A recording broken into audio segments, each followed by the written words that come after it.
Hey, welcome back to the channel.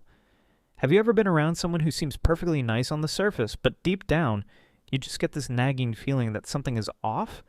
Like there's a quiet tension in the air, an unspoken energy that tells you their smile might be hiding something darker?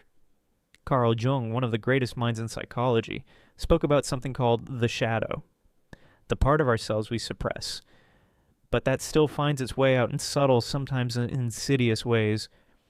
When someone harbors resentment, envy, or even outright hostility toward you, they rarely come out and say it. Instead, they hide it beneath layers of politeness, humor, or even concern. But no matter how hard they try to mask it, the truth always leaks through in small, telling ways. One of the clearest signs: contempt disguised as humor. Some people use sarcasm as a weapon, making jokes that cut a little too deep, targeting things they know are sensitive to you. And if you ever call them out, they laugh it off. Relax, I was just joking. Or, wow, you take things so seriously.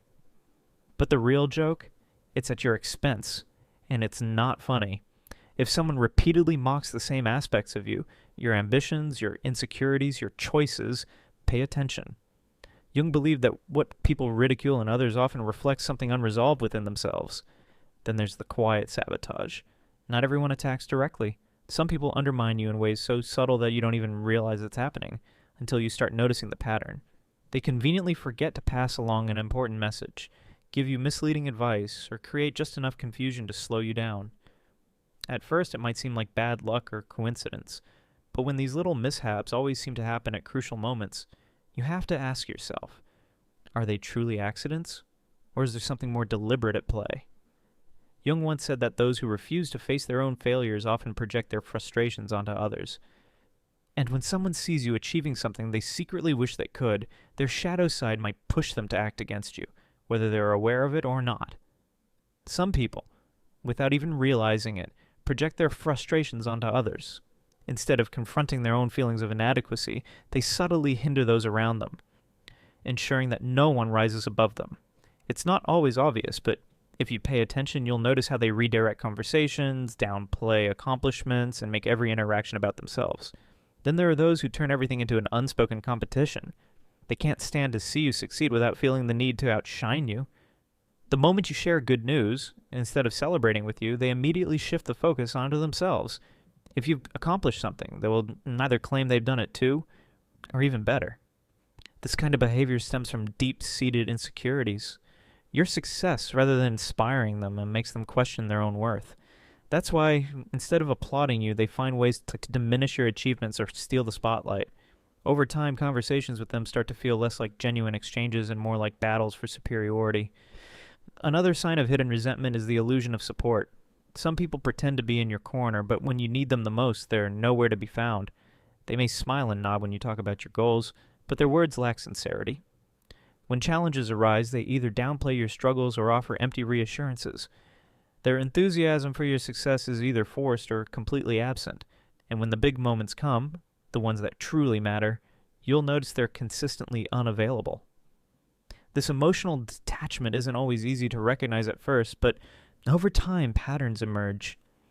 If someone close to you never genuinely celebrates your wins or stands by you in tough times, their so-called support, it might be nothing more than a facade.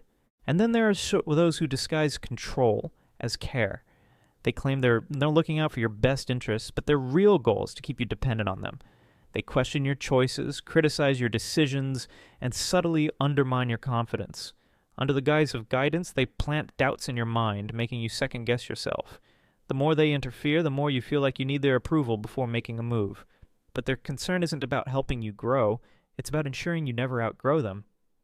It can be hard to spot because it often comes wrapped in words of love and concern. But the real question is, how does it make you feel? If every piece of advice leaves you feeling smaller, less sure of yourself, more dependent on their approval, you might be dealing with something far more insidious than simple guidance. Control, when disguised as care, is one of the most subtle forms of manipulation.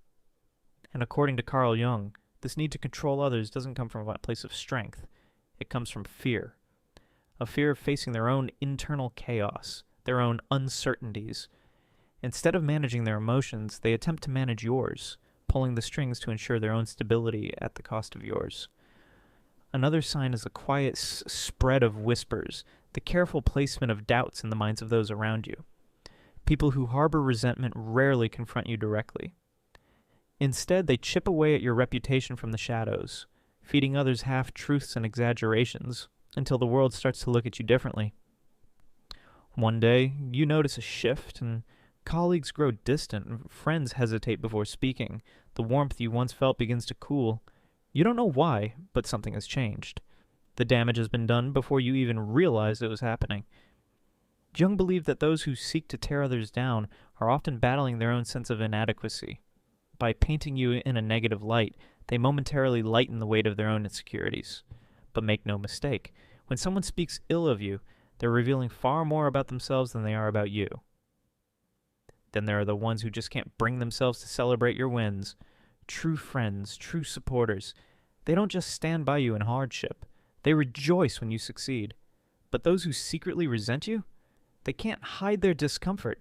It's in the way their voice flattens when they say, "Oh, that's nice," or how they change the subject just a little too quickly. Sometimes they try to shrink your accomplishment and make it seem like it's not such a big deal. "Oh, I did something similar a while back," they'll say.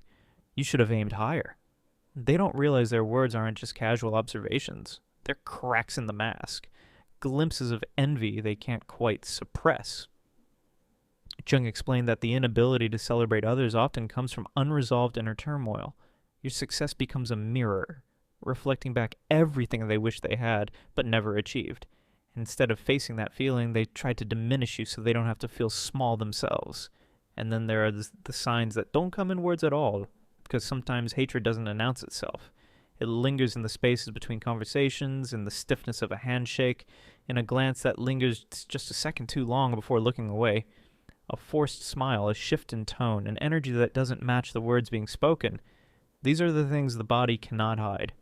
Someone can tell you they're happy for you, but if their hands clench when you speak of your success, if their expression tightens just for a moment before they regain control, their body's telling you a different story.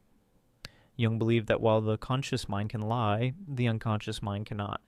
It always betrays the truth, and if you listen, if you really pay attention, you'll start to see the truth written all over them. Trust what you feel, not just what you hear. Because sometimes the loudest messages come in silence.